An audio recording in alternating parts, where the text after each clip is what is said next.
São 3h39 agora e a gente está na linha com ninguém mais, ninguém menos do que Sir Paul McCartney. Hello, Mr. McCartney, how you doing? Hello, Mr. McCartney?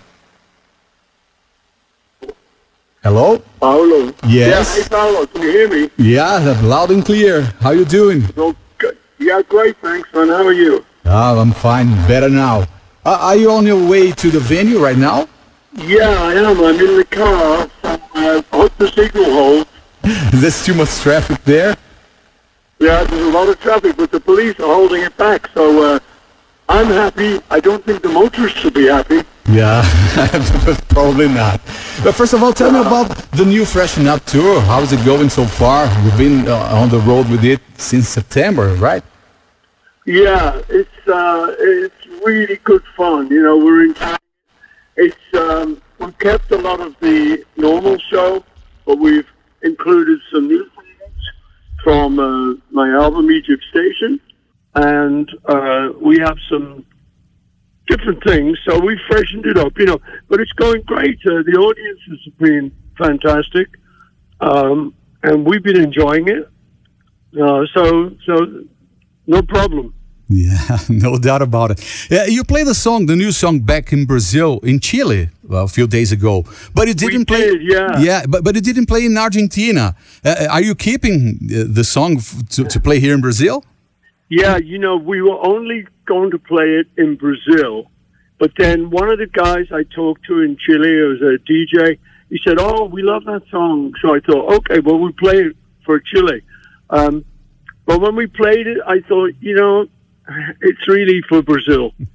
Well, we didn't play it in Argentina for just for that reason, really, that we just thought it was better to save it for Brazil.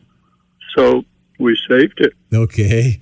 Your shows have almost 3 hours. 3 hours. And how do you physically prepare for the kind of thing? Do you work out? Yeah, a little bit. Yeah, a little bit for 3 hours. Yeah, yeah, you know, it's something I enjoy doing, and it's something I've done all my life. So, you know, whereas somebody else might come to it new and might find it harder than I do, but you know, it's a workout, but I enjoy it. And you know what makes it great? The audience. It turns into a party when you've got a great audience. In South America, normally you've got great audiences. Mm-hmm. You rode a bicycle last Sunday in the park. Do you use any disguise, or you go with a clean face? No, just a hat and shades kind of thing, you know. But the good thing is, if you're on a bike, people don't stop you, you know, because it's easier to get away. But, you know, I like to get outside. I don't like to come to a city and don't see anything. So it's nice if we can get in the park. We went to the Parque de Povo. Yeah. Do you know that one? Yeah. That's a nice little park. So we went over there, and it was good, you know, to be amongst all the people. They're all enjoying it. They're working out. They're playing with their kids and they're bicycling and things. So it was nice to get out and get a little fresh air and see a little bit of the city. Yeah, definitely. Yeah, but tell me about the Meat Free Monday. Why should we join it? Well, you know, I think that there's two reasons, really. One of them is that for the environment, that they find that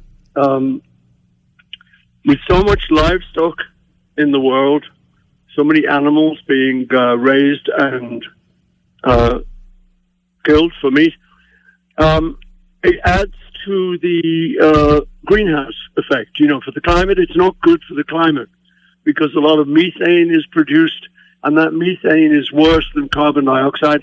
So that's one reason. I think that it really helps, you know, if enough people do it, and a lot of young people do it, a lot of people do it because it's quite easy to do, you know, and it's a pleasant change for many people. So that's one reason. And then obviously for me, the other reason is the animals. You know, it's, I have compassion for animals. I have done for a long time. I'm into animal welfare. And so those two reasons put together are the reasons for Meat Free Monday. Great. And talking about a little bit of food, have you tried some of these Brazilian foods? Have you tried açaí, tapioca, and the cheesy bread, pão de queijo? You know what? I haven't, because I've been eating in the hotel, and I don't think they do. It's a posh hotel, so I don't think they do those.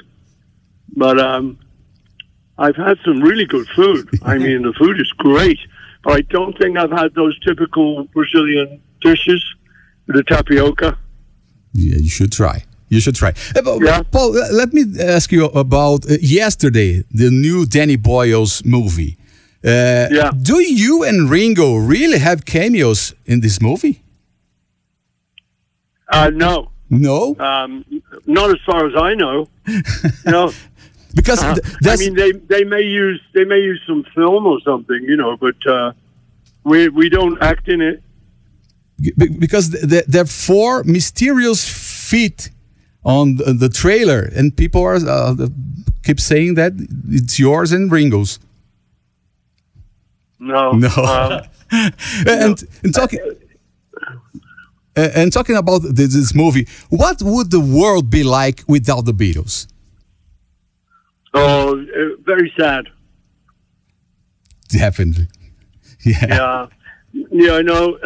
You know, the Beatles was a very magic thing. You know, it's 4 guys who came together in Liverpool, and we thought it would just be okay. Maybe we would be a little bit successful. Maybe it might even last for 10 years if we were really lucky. But it went beyond all our expectations and gave a lot of joy to people with the music and the performances. So it's been fantastic, you know. But I think it is something a little bit magic how these particular 4 guys came together and formed something special.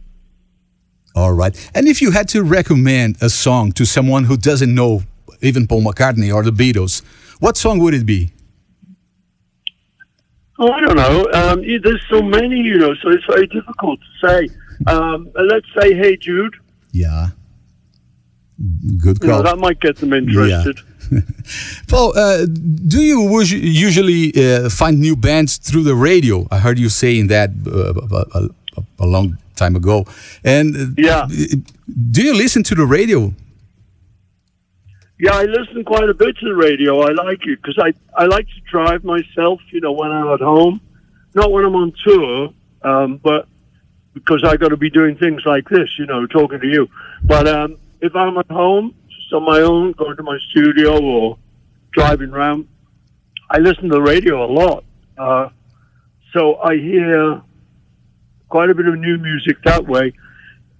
And then also, I have a guy who puts together some music for me, which is like a selection of new music that's coming out that he kind of recommends I listen to.